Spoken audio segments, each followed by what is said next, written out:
அனைவருக்கும் வணக்கம். நமக்கு என்னன்னா, தந்தை பெரியாரை படிச்சா போதும், ஏதாவது ஒரு 2 வரி நமக்கு அது ஒரு அன்னைக்கு பேச்சுக்கே அது போதும். அது மாதிரி ஐயா சொன்னாரு, உங்ககிட்ட ரேடியோ இல்லை, டிவி இல்லை, அப்ப டிவியே வரல, உங்களுக்கு பத்திரிக்கை, உங்க பத்திரிக்கையை தான் நீங்க எழுதிக்கிறீங்க, வேற ஒன்றும் இல்லை, எப்படி உங்க கருத்து பரவும் அப்படின்னு கேட்டாங்க. அப்ப ஐயா சொன்னாரு, என் பிரச்சாரத்தை எதிரி பார்த்துக்குவான்னு.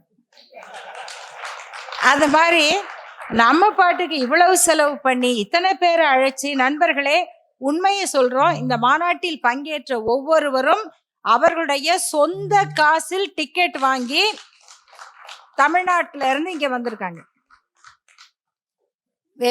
ஆமா, அவங்களும் தோழர் ஓவியா அவர்கள் உட்பட அவ்வளவு பேரும் அவர்களுடைய சொந்த காசுல. இது ஒரு பெரிய செலவு தான். ஆனா இது நம்ம எதுக்காக வாழ்றோம், நம்முடைய நோக்கம் என்ன? 50 ஆண்டு காலம் எங்களுக்கு நினைவு தெரிய, இதுதான் கொள்கை, இதுதான் வாழ்க்கை. இது எதுக்கு? எங்களுக்கு சுயநலத்திற்காக அல்ல, நாங்க அமைச்சர்களாகிறவர்கள் அல்ல, இது இந்த சமூகத்திற்கான உழைப்பு. இதுக்கு இன்னைக்கு ஆபத்து வருது, அப்போ நாம வாழும் காலத்தில் நாம வெற்றி பெற்று விட்டோம்னு நினைத்து கொண்டிருக்கும் பொழுது, எதிரி 2000 ஆண்டு காலமாக அனுபவித்த வசதிகள், ஆதிக்கம், ரயில்ல ஏறி அன்ரிசர்வ்டு கம்பார்ட்மெண்ட்ல படுத்து கொண்டிருக்கிற ஒருத்தரை கூட சீக்கிரம் எழுப்ப முடியாது, அது அன்ரிசர்வ்டு கம்பார்ட்மெண்ட் தான். ஆனா போன ஸ்டேஷன்ல ஏறி அடுத்த ஸ்டேஷன் வர்றதுக்குள்ளேயே அவர் அந்த பெட்டிக்கு உரிமையாளர் ஆயிடுவார். 2000 ஆண்டுகளாக அனுபவிச்ச அன்ரிசர்வ்டு பர்த்தை விடுவாங்களா? அதுக்கு ஒரு ஆபத்து வந்திருக்கு. அது ஒரு நூற்றாண்டு தான், ஒரு நூற்றாண்டு.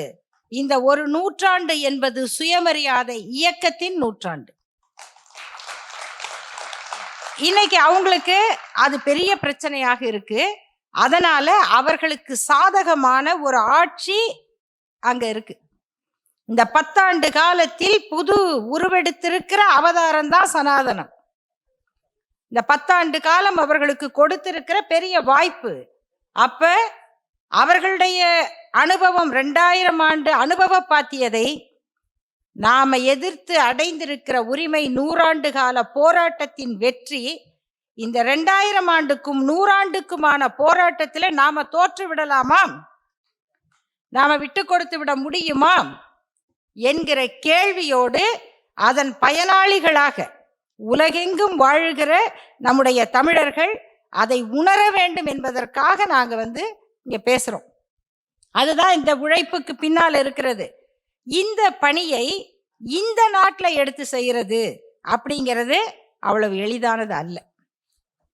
ஏன்னா உங்க நேரம் எங்களுக்கு தெரியுது, நாங்க கொஞ்ச நேரம் அதிகமா அவர்களே இவர்களேனாலே நிறைய பேருக்கு எதுக்கு இவ்வளவு நேரத்தை வீணாக்குறீங்க, கருத்தை பேசுங்க அப்படின்னு அவங்க முகத்திலேயே தெரியுது. ஏன்னா இங்கு நேரத்தின் அருமையை நீங்கள் அப்படி பாதுகாக்கிறீர்கள்.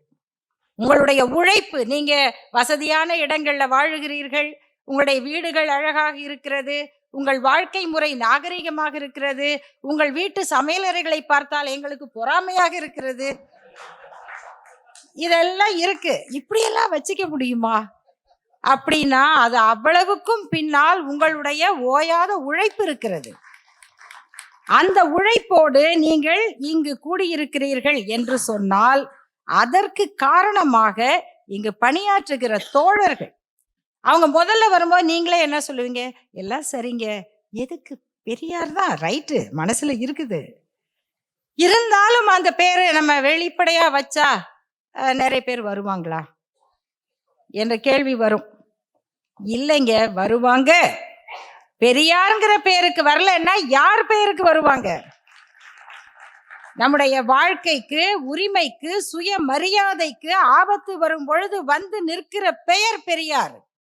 அது பெரியாருங்கிறது தனி மனிதருடைய பெயர் அல்ல, அது இந்த போராட்டத்தினுடைய வடிவம்.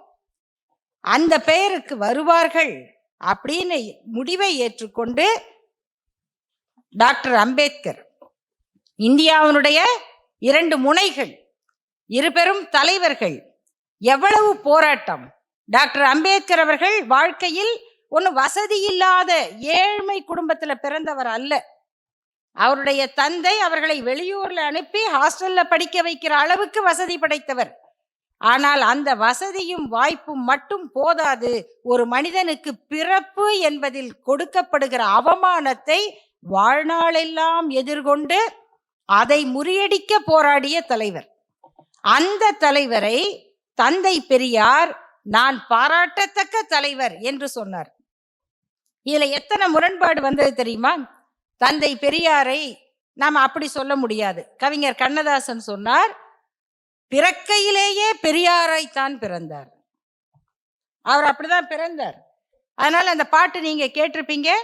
வான் தவழும் வெண்மேக தாடியாடும் வளமான சிந்தனைக்கோர் ஆட்டம் இல்லை, தோன்ற வரும் நடையினிலே நடுக்கம் தோன்றும் துவளாத கொள்கையிலே நடுக்கம் இல்லை, ஊன்றி வரும் தடி சற்று நடுங்க கூடும் உள்ளத்தின் உரத்தினிலே நடுக்கம் இல்லை, ஆன்ற எங்கள் பெரியார்க்கும் பெரியார் எங்கள் ஐயாவுக்கு நிகராக மற்றோர் இல்லைன்னு கண்ணதாசன் பாடினார். அந்த பாடல்ல சொல்லுவார். அவருடைய சிறப்புகளை எல்லாம் சொல்லிவிட்டு பிறக்கையிலேயே பெரியாராய்த்தான் பிறந்தார். ஆனால் 3ஆம் வகுப்பு ரயில் பெட்டியிலே பயணம் செய்தார். கப்பல்ல யோசிச்சு பாருங்க, லோயர் பர்த். அவருடைய வசதிக்கு அவர் மேல் தளத்துல பயணம் செய்யலாம். கப்பல்ல சரக்கு மூட்டைகளுக்கு நடுவில் உட்கார்ந்து கூட பயணம் செய்தார். தன்னுடைய வாழ்க்கையில் அவருக்கு கொடுத்த நன்கொடை, அந்த அவர் சாப்பிட்ட செலவை டைரியில் எழுதி வச்சார். இட்லி சாப்பிட்டது அரையனா. ஈரோட்ல போய் அவருடைய வீட்டை பார்த்தீர்களானால் அந்த டைரியில இருக்கும். காஃபி சாப்பிட்டது காலனா. யாருக்கு கணக்கு சொல்லணும்? யாருக்கு இன்னைக்கு அக்கௌண்டபிலிட்டிங்கிறது தெரியுமா? ஐயா 90 வயசு, வானொலியில பேட்டி எடுக்கிறாங்க. உங்களுடைய ஒரு நாள் வேலை என்ன? காலையில என்னது சாப்பிட்றேன், மதியானம் என்னது சாப்பிட்றேன், இரவு என்னதை சாப்பிட்றேன். அது எல்லாத்துலேயும் கொஞ்சம் கறி இருக்குது, இறைச்சி கறியோட சாப்பிட்றேன். அவர் கேட்குறாரு, ஐயா இந்த வயசுல கறி சாப்பிட்றீங்களே செரிக்குமா அப்படின்னு. அவர் சொல்றாரு, கறி சாப்பிட்டா தானுங்க செரிக்குது, அப்பதான் செரிமானம் ஆகுது. அப்போ உங்களுடைய வேலை என்ன? ஒரு நாள் வேலை என்னன்னா, காலையில என்ன செய்யறேன், எப்ப படிக்கிறேன், எப்ப எழுதுறேன், பேப்பர் எப்ப திருத்துறேன், எப்படி பொதுக்கூட்டத்துக்கு போறேன், பிரச்சாரம் என்ன, வரிசையா சொல்றாரு. இத்தனை வயசுல இவ்வளவு வேலை எப்படியா பாக்குறீங்க? இவ்வளவு சாப்பிடுறேன்ல, அதுக்கு வேலை செய்ய வேண்டாமான்னு கேட்கிறாரு.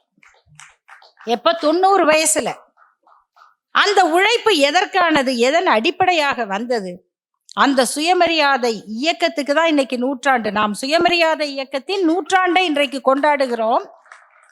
அந்த சுயமரியாதை, அதை நோக்கி தான் இன்னைக்கு இந்த அமைப்பு செயல்படுகிறது. அதை இந்த சிட்னி நகரத்தில் இவ்வளவு சிறப்பாக உங்கள் எல்லோரையும் இங்கு ஒருங்கிணைத்திருக்கிறார்கள் என்று சொன்னால், இந்த சிட்னியின் செயல் வீரர் தோழர் பொன்ராஜ் அவர்களை இவ்வளவு பெரிய பொறுப்பை தன் தோளில் ஏந்தி கொண்டு ஓயாது உழைத்து இதனை ஒருங்கிணைத்த தோழர் பொன்ராஜுக்கும், இந்த செயல்படுறதுல 3 வேணும். 3 சமந்தான். இல்ல சிந்திக்கிறவர் மேல உழைக்கிறவர் கீழெல்லாம் கிடையாது.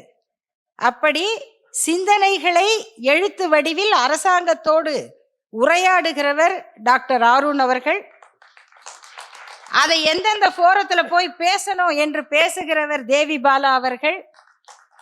இந்த நிகழ்ச்சிகளை ஏற்பாடு செய்து இவ்வளவு பேரை இங்கே கூட்டி வருகிறவர் தோழர் பொன்ராஜ் அவர்கள். இவர்களோடு துணையாக டாக்டர் சசிகுமார் அவர்களுடைய துணை தலைவர். இவங்க எல்லாம் சேர்ந்துதான் இங்க வந்து இந்த நிகழ்ச்சியை ஏற்பாடு செஞ்சிருக்காங்க. அவர்களுக்கு துணையாக தோன்றும் துணை, தோன்றா துணை, என்ன பேர் வேணா சொல்லலாம். நாங்க இவ்வளவு பேர் வந்திருக்கோம். எல்லாருக்கும் ஹோட்டல்ல தங்க ஏற்பாடு பண்றதுக்கு நம்ம என்ன நாக்பூர்ல காசு அடிக்கிறோமா? இல்ல, தப்பு. நீங்க காசு நாசிக்ல அடிக்கிறோம்ல, நான் தப்பா நாக்பூர்னு சொல்லிட்டேன், திருத்தம். இல்ல, அது இது சொற்குற்றமா பொருட்குற்றமா? குற்றமே இல்லை. இல்ல, இருந்தாலும் சொற்குற்றம் தான், பொருட்குற்றம் இல்லை. அறிவினாவா அறியாவினாவா எப்படியோ வச்சுக்கலாம். அப்ப எங்களுக்கு தங்கணும். எங்க ஏற்பாடுகளை செய்யணும், கூட்டிட்டு வரணும், கூட்டிட்டு போகணும். இங்க வந்திருக்கிற ஐயா கோவிந்தராஜன் நாராயணசாமி அவர்கள் அவங்க துணைவியாரோட அவங்க நாங்கெல்லாம் பேசுறத கேட்டு அதுக்கு கருத்துடுவார், எல்லாத்துலேயும் கருத்து சொல்லுவார். அப்படிதான் அவர்கள் எங்களுக்கு பழக்கம். ஆசிரியர் வந்த போது நேரடியாக வந்து ஐயாவை சந்தித்து உரையாடினார். இப்போ நாங்கள் எல்லாம் வர்றோம், ஒரு 7-8 பேர் தங்க இடம் வேணும், எங்க மகள் ஒரு ஏர்பிஎன்பி வச்சிருக்காங்க, கட்டணம் வேண்டாம், அங்க வந்து தங்கிக்கங்க. எவ்வளவு பெரிய வேலை அவங்களுக்கு குறையுது. அப்படி எங்களுக்கெல்லாம் இங்க ஆதரவு கொடுத்த தோழர் ஈழன் இளங்கோ அவர்கள், இங்க உரையாற்றுகிற தோழர் காந்திமதி, அவருடைய இணையர் தினகரன், சனாதனம் அறிவோம் என்று சனாதனத்தை அக்கு சுக்காக பிரித்து போடுகிற தோழர் தினகரன் அவர்கள், அப்புறம் தோழர் சுந்தரேசன் அவர்கள், ரஞ்சித், தோழர் கணேசன், கோகுல், இங்க அப்படியே தரையில உட்கார்ந்து இங்க ஏதோ வேலை பார்த்துக்கிட்டு இருந்தாரு தோழர் கோகுல், அப்புறம் கண்ணன், சிதம்பர பாரதி, சிஸ்மாவினுடைய தோழர்கள் காலித், சஃபாத், அப்புறம் வேற யாரு, தோழர் தாமோதரன், அஞ்சப்பர்ல எங்களுக்கு அருமையான உணவை கொடுத்து, ஆசிரியர் வந்த போதும் சரி இப்பொழுதும் சரி அப்படி ஒரு அன்பாக துணையாக நிற்கக்கூடிய தோழர் தாமோதரன் அவர்கள், இவங்க எல்லாருக்கும் இனி நன்றி சொல்றவங்க எங்களுக்கு தான் நன்றி சொல்லுவாங்க. அதனால அவங்களுக்கெல்லாம் எங்க எல்லார் சார்பாக நான் நன்றியை முதல்ல சொல்றேன். அப்புறம் எனக்கு இருக்கிறது 20 நிமிடம் தான், அதுல 15 நிமிஷம் போயிடுச்சுன்னு நினைக்கிறேன். இருந்தாலும் 2 கருத்துக்களை மட்டும் சொல்லி முடிக்க விரும்புகிறேன்.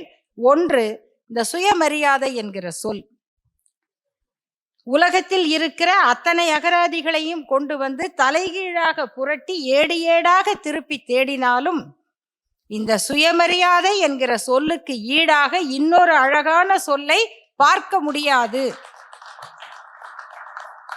இது 1930 ஈரோடு 2வது சுயமரியாதை மாநாட்டில் இந்த சுயமரியாதை என்கிற சொல்லுக்கான விளக்கத்தை சொல்லி அன்றைய இந்து மகாசபை தலைவர் MR ஜெயகர் அவர்களுடைய உரையில இதை குறிப்பிடுகிறார். யாரு?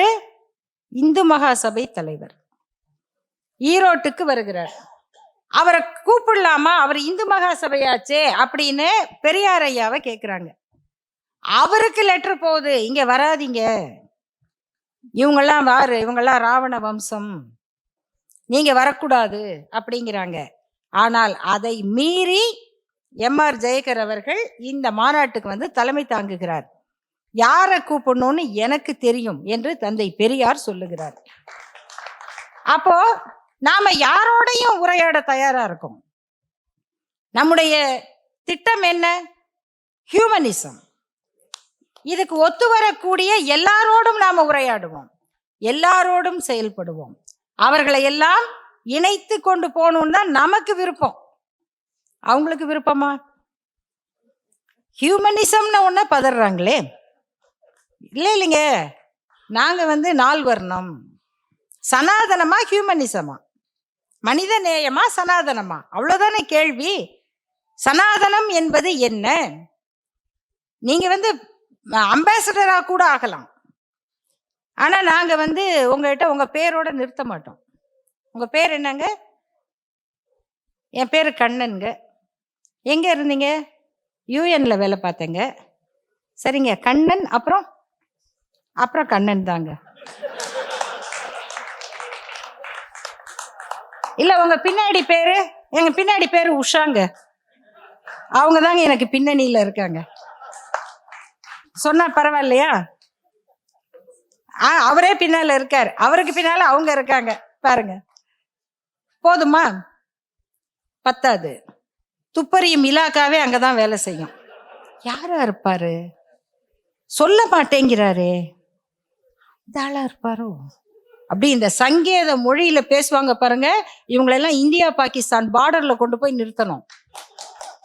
தகவல் தொடர்பு, இவர் அங்க, அவர் அங்க, எல்லாம் சொல்லி முடிச்சிருவாங்க. இந்த சங்கேதத்துக்குள்ளேயே ஜாதி பார்க்கிற ஈனத்தனம், இழிவான சிந்தனை, இதை ஒழிப்பதற்கு இந்த இயக்கம் உழைத்தது. அதுக்கு பேர் சுயமரியாதை. சுயமரியாதை என்ன சொன்னது? என்ன சொன்னது? ஒண்ணும் இல்ல, செருப்ப காலில் போடு, துண்ட தோல்ல போடுன்னு சொல்லுச்சு. இதுக்கு ஒரு இயக்கம் வரணுமா? இதுக்கு ஒரு இயக்கம் வரணுமா? வந்தது. அலமேலு மங்கை தாயார் அம்மாள் அப்படின்னு ஒரு பெரிய தலைவர், நீதி கட்சியை தொடங்கியவர்கள் அவங்க ஒருத்தர். நீங்க கூகுள்ல போய் ஜஸ்டிஸ் பார்ட்டி எப்ப தொடங்குச்சுன்னு போட்டீங்கன்னா வரும் அவங்க பேரு. அத்தனை ஆண்களுக்கு நடுவில் அவர் ஒரு பெண். அவங்கள பத்தி சுதேசமித்திரன் பத்திரிகை எழுதுது. இங்க நிகழ்ச்சி நடந்தது, லேடி சதாசிவ ஐயர் பேசினார், டாக்டர் முத்துலட்சுமி ரெட்டி பேசினார், அலமேலு மங்கை தாயார் அம்மாள் பேசினாள். ஒரு நூற்றாண்டு ஆகலைங்க இன்னும். அவங்க கேட்குறாங்க, வருத்தப்பட்டாங்க. திராவிடன் கண்டித்து எழுதியது. அவங்க சொல்றாங்க, இது தெரியாமல் நடந்து விட்டது. விட்டுருவாங்களா? சாதாரணவங்களா இருந்தா, ஓ சுதேசமித்திரனே மன்னிப்பு கேட்டுடுத்து விட்டுருங்கோ அப்படின்னு சொல்லலாம். அவங்க கேட்குறாங்க, தெரியாம தான் போட்டீங்க, ராஜாஜி பத்திரம் வாசித்து பாராட்டி நான் எழுத வேண்டியதானேன்னாங்க. யார? ராஜாஜி. ராஜாஜி பேசினான், ராஜாஜி பாராட்டினான், லேடி சதாசிவ ஐயர் பேசினாள் அப்படின்னு எழுதுவீங்களா? அந்த கேள்விக்கு பின்னால் இருந்தது சுயமரியாதை இயக்கம். ஒன்றும் இது என்ன வித்தியாசம்? சனாதனத்துக்கும் சுயமரியாதை, பகுத்தறிவு, மனித நேயம், இதுக்கு என்ன ஒரே ஒரு விளக்கம் மட்டும் சொல்றேன். நம்முடைய தம்பி கார்த்திகேய சிவசேனாபதி அவர்கள் பேசினார். எவ்வளோ ஒரு அழகான எடுத்துக்காட்டு.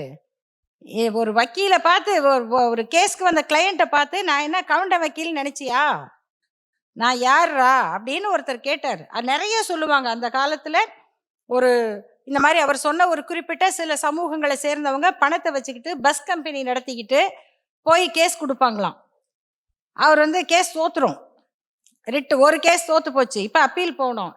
அவர் சொல்லுவார், அவரை ஜாதியை சொல்லி தட்டி, ராஸ்கல், உன் கேஸை முடிவு பண்றதுக்கு ஒரு ஜட்ஜிக்கு அறிவு போதாதுன்ட்டான்டா, 2 ஜட்ஜு விசாரிக்க போறான் பாரான். அதுக்கு மேல டிஸ்மிஸ் ஆன உடனே, படவா உனக்கு டெல்லிக்கு போக யோகம் வந்துருச்சுராம்பாங்களாம். இதெல்லாம் கேட்டுதாங்க இருந்தாங்க. ஏன் அவ்வளவு பேர் தந்தை பெரியாருக்கு பின்னால வந்தாங்க? எல்லாரும் நாத்திகர்களா? கடவுளை மறுத்தவர்களா? குலசாமியை தெரியாதவங்களா? ஏன் தந்தை பெரியார் பின்னால வந்தாங்க?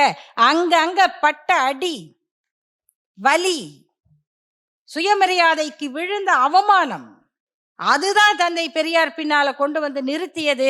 நம்ம எல்லாம் இங்க கொண்டு வந்து சேர்த்திருக்கிறது. நாங்க இங்க வர்றோம், உங்களை பார்க்கிறோம். நம்முடைய சல்மா அவர்கள் எம்பி கவிதை எழுதுறாங்க. எல்லா சமூகத்துக்கும் பிரச்சனை இருக்கு, அந்த சமூகத்தில் இருக்கிற பெண்களுக்கு அதை விட பிரச்சனை இருக்கு. இன்னொரு பெண் கவிஞர் சொன்னாங்க, ஆண்களுக்கு 5 பிரச்சனை, பெண்களுக்கும் 5 பிரச்சனை. ஆமா, பெண்களுக்கு 6வதா ஒரு பிரச்சனை இருக்கு, அது ஆண்கள்னு. அதெல்லாம் எதிர்கொண்டுதான் அவங்க நிக்கிறாங்க. அவங்க இன்னைக்கு நாடாளுமன்ற உறுப்பினராக, மேலவை உறுப்பினராக தேர்ந்தெடுக்கப்பட்டிருக்காங்கன்னா அதற்கு பின்னால் அவர்களுடைய உழைப்பு இருக்கு. இவரை அங்க அனுப்பணுங்கிற கொள்கை இருக்கு. அதுதான் நம்ம அங்க கொண்டு வந்திருக்கு. இது மூலமா இங்க நான் எங்க எனக்கு மிக வேண்டிய நண்பர்கள் அனிதா, அவங்க கணவர் ஆனந்தன் இங்க வந்திருக்காங்க. அவங்க வீட்டில் தங்கி இருக்கேன். அவங்க வீடு பெரிய வீடா இருக்கு, எல்லாம் நல்லா இருக்கு. ஆனா அவர் கேட்குறாரு நேற்று ராசா அவர்களை பார்த்து, எல்லாம் சரி, இதுக்கப்புறம் இன்னும் இந்த மாற்றங்கள் எப்ப வரும்? அப்ப நாம ஒரு வசதிக்கு வந்துட்டோம் அப்படிங்கிறது இல்ல, இதுக்கு மேல இந்த இயக்கம் செய்ய வேண்டிய வேலை என்ன அப்படின்னு கேட்கும் போதுதான் நாம எங்க இருந்து எவ்வளவு பேரை இந்த இயக்கம் எப்படி சிந்திக்க வைக்குது அப்படின்னு பாக்குறோம். ஒன்றும் இல்லைங்க, இந்த சனாதனத்துக்கு தம்பி சொன்ன உதாரணம் நீதிபதி பழனிசாமி அவர்கள். அவருடைய மகன் ஜஸ்டிஸ் KP சிவசுப்பிரமணியம், மிகச்சிறந்த பகுத்தறிவாளர், மனித நேயர். அவர்கிட்ட ஒரு வழக்கு வந்துச்சு. அன்னைக்கு அந்த கேஸை எடுக்கிறதுக்கு எந்த நீதிபதிக்கும் தைரியம் வரல. என்ன வழக்கு தெரியுமா? சங்கராச்சாரி கைது, காஞ்சிபுரம் வெங்கட்ராமன் கொலை வழக்கு. சங்கர்ராமன் கொலை வழக்கு. சங்கர்ராமன் கொலை வழக்குல ஜெயேந்திர சரஸ்வதி சங்கராச்சாரியார் கைது. சங்கராச்சாரியார் நடு பெரியவா, அவர் கைது. அன்றைக்கு முதல்வர் ஜெயலலிதா அவர்கள் அதில் ரொம்ப உறுதியா இருக்கிறாங்க. அவர் என்ன வழக்கு நீதிமன்றத்தில் வந்ததுன்னா, அந்த கணக்கு வழக்கெல்லாம் முடக்கிட்டாங்க. மடத்தினுடைய கணக்கு வழக்குகளை முடக்கிட்டாங்க. அவங்க என்ன கேட்குறாங்க, எங்களுக்கு அன்றாட சம்ஸ்காரங்கள் இருக்கு இல்லையா, அந்த பழக்க வழக்கம், அதுக்கு செலவுகள் இருக்குல்ல, சந்தனம் வாங்கணும், மாலை வாங்கணும், இதெல்லாம் இருக்கு. அதுக்கு கூட எங்களால் அக்கௌண்ட்ல இருந்து பணத்தை எடுக்க முடியலையே அப்படின்னு அதுக்கு அனுமதி கொடுங்கன்னு சொல்லி வழக்கு. அந்த வழக்கை எடுத்து உத்தரவு போடுவதற்கு மற்ற நீதிபதிகள் தயங்குறாங்க. ஏன்னா முதல்வருக்கு கோவம் வரும். அவங்க ரொம்ப அமைதியா நல்லவங்க, வெள்ளம் வந்தா கூட எழுப்ப முடியாத முதல்வர், அவ்வளோ நல்லவங்க. ஆனா வெள்ளத்துல போய் நிக்கிற முதல்வரை தான் இவன் குறை சொல்லிட்டு இருப்பான். வெள்ளத்துல போய் ரோட்ல வேட்டியை மடிச்சு கட்டிக்கிட்டு நின்ன கலைஞர் அவர்களையும், நடுராத்திரில போய் நிக்கிற துணை முதல்வர் உதயநிதி அவர்களையும் தான் கேலி பேசிக்கிட்டு இருப்பான். தூங்குனா எழுப்பி அணை உடைஞ்சு போகுதுமா அப்படின்னு எழுப்புறதுக்கு அதிகாரிகள் பயப்படுகிற நிலை. நண்பர்களே, சமீபத்தில் ஒரு திருப்பி வர ஜஸ்டிஸ் சிவசுப்ரமணியத்துக்கு வர மறந்துடாதீங்க. கலைஞர் அவர்கள் முதல்வராக இருக்கும் பொழுது ஒரு நாள் அதிகாலையில் 4:45 மணிக்கு ஆற்காடு வீராசாமி அவர்களுக்கு போன் பண்றார். 4:45 அவர் எடுத்து கேட்கிறாரு, என்ன புழல் ஏரி உடைய போதான், கலெக்டர் ரொம்ப பயந்து போன் பண்றாரு, நான் அங்க போய்கிட்டு இருக்கேன், நீங்க சேருங்க. 4:45 மணிக்கு அவர் போன் பண்ணுகிறார்னா எத்தனை மணிக்கு முதல்வருக்கு போன் வந்திருக்கும்? ஒரு கலெக்டர் அணை உடைய போகுதுன்னா 4 மணிக்கு ஒரு முதல்வரை போன்ல எழுப்ப முடியும். அவரை பத்தி ஏளனமாக வாட்ஸ்அப்ல பரப்புகிறவர்கள்லாம் யாருன்னு பாத்தீங்கன்னா, அதனால் பயன்பெற்றவர்கள், அவரால் படித்தவர்கள், அவரால் இலவசமாக பஸ்ல போய் படிச்சவங்க, முதல் தலைமுறை பட்டதாரி ஆனவங்க. அப்ப அங்க அவர் போய் நிற்கும் பொழுது கலைஞர் அவர்கள் அங்க வேட்டியை மடித்து கட்டி கொண்டு நிற்கிறார் அப்படின்னு எழுதியிருக்காரு. இதெல்லாம் ஒரு ஒப்பீடு. அப்ப நீதிபதி சிவசுப்பிரமணியம் அவர்கள் முடிஞ்சது. ஆமா, என்ன பேராசிரியர் சுபவி அவர்களுடைய உரையை உங்களை போல நானும் கேட்கணும். அப்போ சிவசுப்பிரமணியம் அவர்கள்ட்ட அந்த வழக்கு வருது. அவர் கேட்கிறாரு, அரெஸ்ட் பண்ணிட்டீங்க, கொலை குற்றத்துக்கு விசாரணை தனியா நடக்குது, எல்லா கணக்கு வழக்கையும் முடக்கிட்டீங்க, ஒரு மடம் எப்படிங்க நடக்கும்? அதுக்கு அன்றாட செலவுகள் இருக்குல்ல, பழக்க வழக்கங்கள் இருக்குல்ல, அந்த கணக்கையும் ஏன் நீங்க முடக்குறீங்க? You allow them to operate one account அப்படின்னு உத்தரவு கொடுத்தவர் ஜஸ்டிஸ் சிவசுப்பிரமணியம் என்கிற நாத்திகர், பகுத்தறிவாளர், மனிதநேயர், பெரியாரிஸ்ட். எங்க வேணா போய் எந்த ரெக்கார்டை வேணா தேடி பாருங்க. அதுக்கு பேரு ஹியூமனிசம், பகுத்தறிவு. ஆனா ஒரு சனாதனி நீதிபதியா இருந்தா என்ன நடக்கும்? காரை ஏத்தி கொன்னவரு முகத்துல பிறந்தவர், அதனால அவரை தண்டிக்க கூடாதுன்னு பேசுவார். இதுதான் சனாதனத்துக்கும் பகுத்தறிவுக்கும் இருக்கிற வேறுபாடு. அதனை நீங்கள் புரிந்து கொள்ளுங்கள். இந்த பணியை செய்வதற்கு உங்கள் ஒவ்வொருவருடைய ஒத்துழைப்பும் தேவை. இணைந்து செயல்படும் பொழுது நாம் தனித்திருக்கிறோம் என்ற எண்ணம் உங்களுக்கு வராது. நாமே பெருங்கூட்டம், நாமே பெருங்கூட்டம். நாம் நடத்திய போராட்டம் தான் இந்த நூற்றாண்டினுடைய வெற்றி என்று சொன்னால், இனி நமக்கு இருக்கிற பெரிய பொறுப்பு தோழர்களே, அடுத்த 6 மாதத்தில் தமிழ்நாட்டினுடைய தேர்தல். அதை மறந்து விடாதீர்கள். சனாதனம் தன் அத்தனை ஆயுதங்களையும் இறக்குகிறது, அத்தனை ஆயுதங்களையும் இறக்குகிறது. அதுல ஒண்ணு நிக்குது, ஒண்ணு ஓடுது, கூப்பிட ஓடுது, இதெல்லாம் நடக்கும். அந்த மயக்கத்திற்கு நீங்கள் ஆளாகி விடாதீர்கள். தெளிவாக இருங்கள். தனி மனித தாக்குதல்களை பற்றி வரும்போது சரியா பதில் சொல்லுங்க. தனி மனிதர்களுடைய தத்துவம் வேற. சில பேர் சொல்லுவாங்க, இந்த அரசியல் ஞானிகள்லாம், நான் ஒரு பைசா இது வாங்கினதில்லை, நான் வந்து என் வேட்டி சட்டையை நானே துவைச்சிக்கிறேன். சரி இருக்கட்டும், நாங்க கூட எங்க புடவையெல்லாம் நாங்க தான் துவைச்சிக்கிறோம். அதுக்குன்னு அரசியலை பேசுங்கன்னா அவர் வேட்டி சட்டையை துவைச்சு போட்டாரு, இதுவா பேச்சு? அதனால நாட்டுக்கு என்ன நன்மை, அதை யோசிங்க. ஒருவர் வந்து 2 மனைவியை கல்யாணம் பண்ணாரு, ஒருவர் 18 ஆண்டுகள் லிவிங் டுகெதர்ல இருந்து அப்புறம் கல்யாணம் பண்ணாரு, ஒருத்தவங்களுக்கு முன்னாடி குழந்தை, அப்பப்போ ஒரு குழந்தை வந்து நான் தான் அவங்க அம்மாங்குது, இல்ல அவங்க தான் எங்க அம்மாங்குது. ஒருத்தர் ஒரே கல்யாணம் பண்ணி மனைவியை கைவிட்டாரு.